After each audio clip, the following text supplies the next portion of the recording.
What's up, everyone? Spec Ops TV back with a game analysis. Now, what we want to do in this sort of feature is look at the gameplay videos that our good friend and teammate Randy puts out on the regular and dive a little deeper into it and talk about a few things that we see, a few things that our team sort of does in terms of gameplay, in terms of setup, in terms of equipment.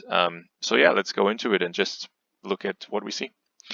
So nice new field, actually. We went to this field for the first time. It just opened, pretty close to all of us. And yeah, you see it's, well, there's a sub-air field next to it, but there's a symmetrical sort of, say, speedball type of field there. Really nice.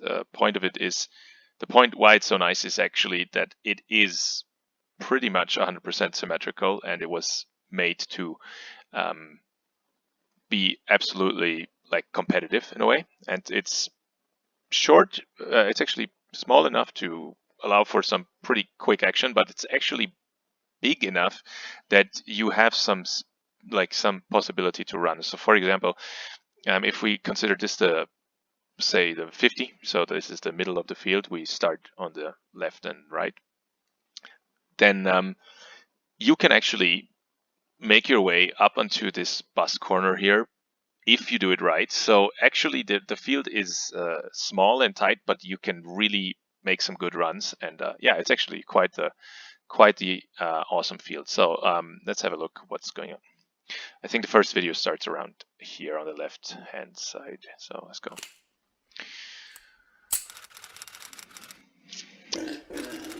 Yeah, some shout outs here, whatever.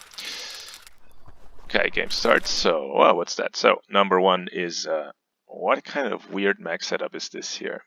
You can see that there's a double mag, double 10 rounder EMAG die mags, and they are stacked. So we, as you can see here, we have this blog article out. This is 2 mags screwed together, and then just crammed into a normal magazine pouch. The pouch actually has a sort of insert that makes them stick better, and when they are tight as that, it's actually quite a nice position to pull the mag out with your weak hand. This guy is a right-hand shooter, and well, yeah, left-handed pulling those mags out really is super smooth. So interesting piece of setup right there. Nice sticker too. So okay, next up, here we got some, yeah, what we call, like, if we start the field, like the opposite team is at the very back here. So we start running, and what you see now, the guy just starts firing. That's called pre-fire. Point of this is to sort of have rounds travel downrange before you even lift the gun up. So that's why a couple sort of just go stray and hit the bus, whatever. But the first rounds are already way on their way before the guy actually thinks about peeking out. Really, just to put pressure on the opposite team and enable these sort of runs. I mean, this is not especially spectacular, but just the 50 here. There we go. First couple bullets are just there to make nobody peek out. It's really, that's what this is about. Reload. Run worked. So same thing again. As you can see, this must be a 20 round mag. I assume, I don't know, it didn't count, but probably a 20 rounder. Again, it's also coupled to enable the other guy to make the run. And yeah, reload right away. There we go. Actually works pretty quickly, as you can see. Everybody always hates the EMAG mags for the having to turn them. Was that a 20 rounder? No, it wasn't. Yes, it was a coupled 20 round mag. Yeah, and coupling them, of course, makes it rather quick to change mags, and especially for the first sort of firing round, it's not so bad to have 2 together. So there we go. Yeah, what you can see here is like all these buses are actually accessible, so you can go into the buses. You can see through the buses, at least until further notice, and until they sort of, as long as the windows aren't clogged with paint. So yeah, you can actually check a lot of stuff out from within, but actually it's not that great because everybody sees you in here as well. So okay, that was a 20 rounder.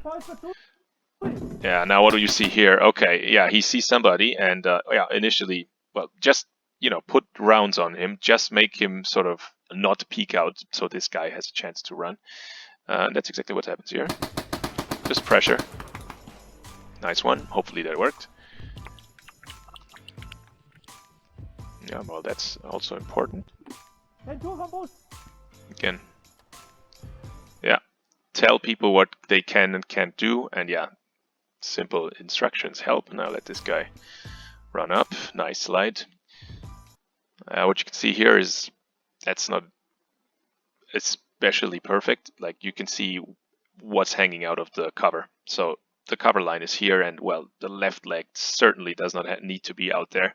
The arm, the head, the gun, yes, this leg should not be here. So, well, if you slide in like this, hard to blame the guy, but seriously, this sort of stuff hanging out is the stuff that's going to be hit. We'll see that later. But nice slide. Again, pre-firing. The point of this is also like, if you do it, you deny the other team to do that to you, which means this guy has free run, you have free run. You'll notice now there's actually one bullet coming, and that, well, paintball, whatever, and that really doesn't stop anything. So this guy has free reign here, and him as well. So the pre-firing is not such a bad thing to do, obviously. Reload. And now, yeah, what you can see now is really how the angles work here. So let's see, this guy's already through, which means nobody denied him the position. People were sort of hanging back too much. And now he's just our runner here. He's just going slowly, and yeah, there's nothing stopping him. And now the opposite team actually maybe finds out too late that that was a mistake. So he now tries to open up the angle way too late. I mean, if he hits him, good, but let's see. Now he runs, and yeah, what happens obviously is he's opening himself up and catches up a couple rounds. And you see, this is exactly where he should have been. Now, yeah, that's again not perfect, but whatever.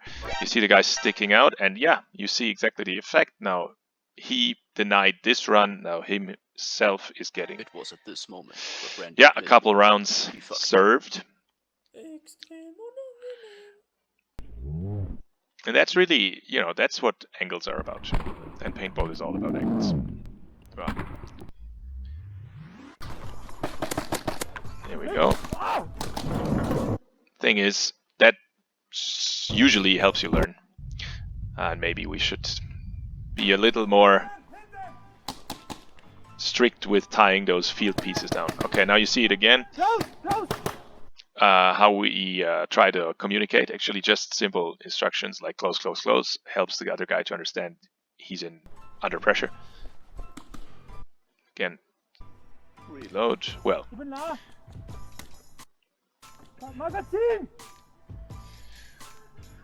okay, now here's another point why we want to play Emacs. Try to throw this sort of mag with TGR, for example, and you will have soup all over the magazine. So point of the 10-round EMAG die mags is that they are sturdy as hell, and we kick them around like crazy, and we can do this sort of stuff. Yeah, of course, it helps that the whole team switches to the same marker, and as you can see that here, that's kind of what happened in a couple of last years. Everybody on our team, almost everybody, switched markers from anywhere. Like we had TGRs, M17s, 468 TMC, T15s actually already before that. So most of us play Emacs, and yeah, number one is, well, we can throw mags left, right, and center and just share magazines if we're empty. And number two is, well, the 10-rounder mags actually, they survive this with paint inside, and also the paint inside survives. And yeah, reported actually from this incident is 0 breaks. The whole magazine still worked. So big fan of the 10-rounders.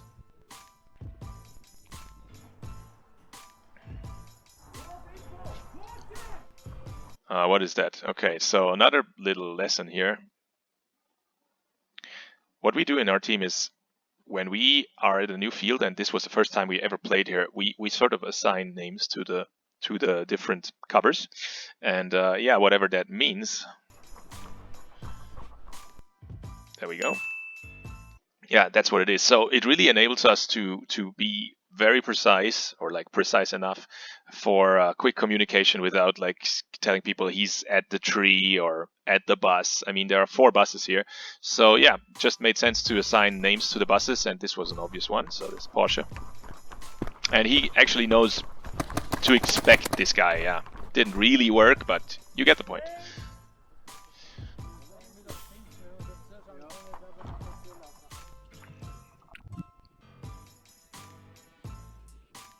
What can we say here? Get stencils. Okay, so again, yeah, you can see through the bus windows, actually, yeah, really nice effect of this field. Let's see how long that lasts. You can see what's going on. Yeah, and if you know how to snap shoot, then you can make some hits. Always call out your kills, very important. Just let the other guys know that it happens. And actually, when you are on this field, you will notice that these buses, like, they eat up sound like crazy. So what's also helpful is if you hear somebody call somebody out, repeat it. Tell the other guys on your team that happened, because chances are they have not heard this because, well, it was shouted inside of a bus or whatever. Actually, anybody's in a tunnel anyway, so especially new players, if you cannot assume that you shout something and somebody else will hear it. So it helps always to repeat. If you hear somebody shout, like, I killed this guy, just repeat that and tell the guys around you. So chances are they haven't heard it. Okay, next thing. So we talked about stuff sticking out of the covers. And yeah, if you have a guy with a decent amount of bullets and maybe a marker shooting straight, well, don't have your feet stick out. Call him out. Reload.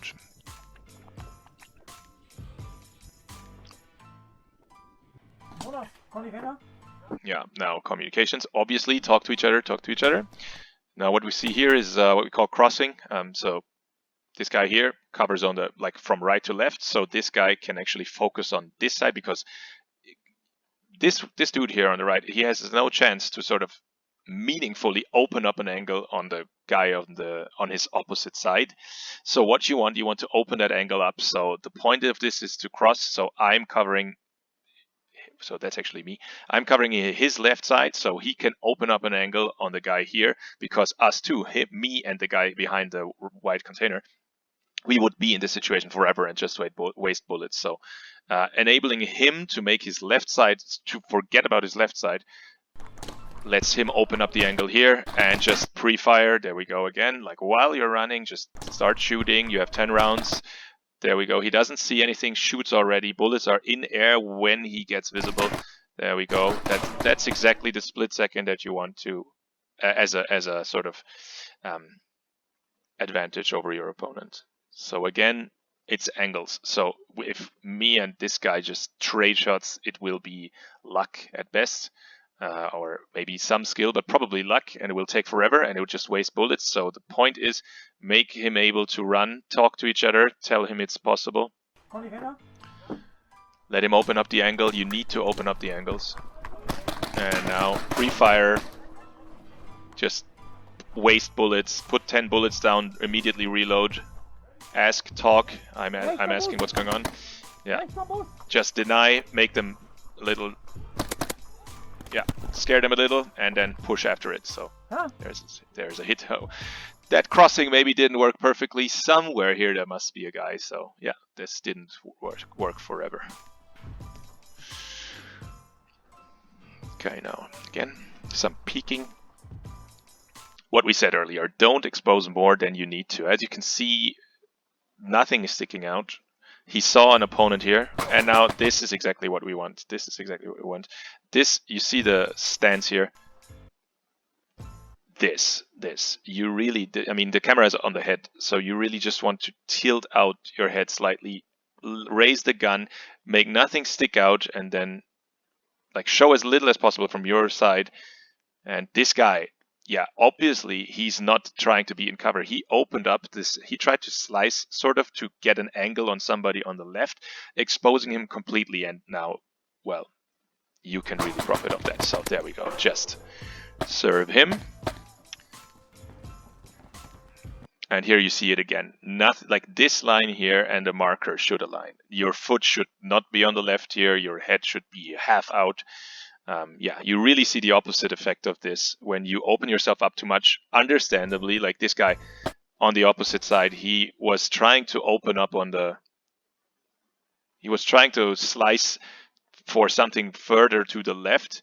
So obviously he's quite exposed. Yeah, that's not a mistake, just happens, but don't make the same move if you know what you're shooting at. There we go.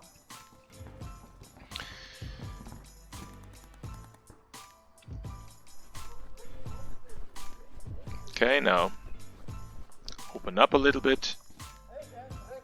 There we go. It just helps to get good called out. Yeah, and I mean, there's not much you need to say, right? Whatever. Switch over here. Actually, you see also another thing. You need to be able to make your marker switch hands. So this is left-handed. The guy's a right-hander. Left-handed because this is the side of the cover that you want to open up on. So yeah, here you switch to the left. And now push over. Yeah, well, bad luck. But now again we get pre-firing here. You see this? Bam, bam, bam. There we go. That's what pre-firing does. You're already in the sort of in the mood, and just keep firing. And yeah, obviously, lack of communication is what does this to you. This, of course, poor guy. He has no idea what's going on. And you can also guess now, you can see now from this, how much the sound is eaten up. Like, this guy is shooting, and the EMAC is not especially loud, and he's shooting a couple times, and the guy right around the corner has no clue what's going on. So you see, like, this particular field sort of eats up the sound like crazy. And yeah, it does help to have a quiet marker.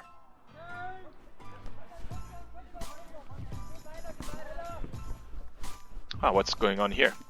Another thing that we can take from this perspective here is what's lying around here. Here we go. What is this? That's of course a magazine. So yeah, another quick thing that we do is we don't put our mags back. Like, we don't try to stack them back into the pouch.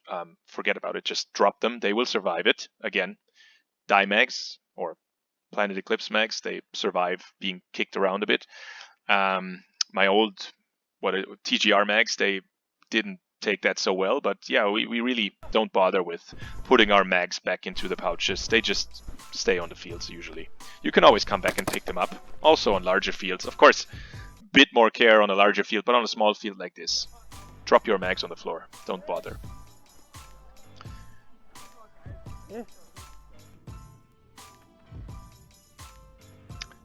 Smooth.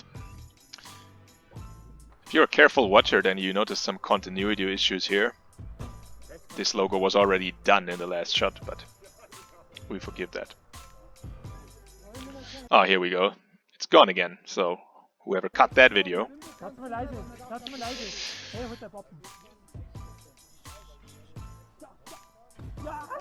That's again lack of communication. If you don't know what's happening, this sort of shit happens. Happens twice actually. Number one, and that hurts.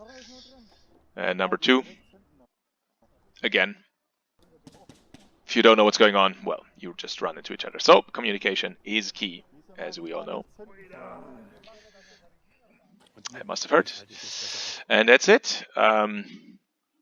Hopefully there was something interesting in this video. A lot to spot, obviously. If you sort of just go through the 5-minute bit, well, it's just a lot of, shooting. But yeah, you could really spot a couple details. So hope you found something interesting in this video. And see you next time.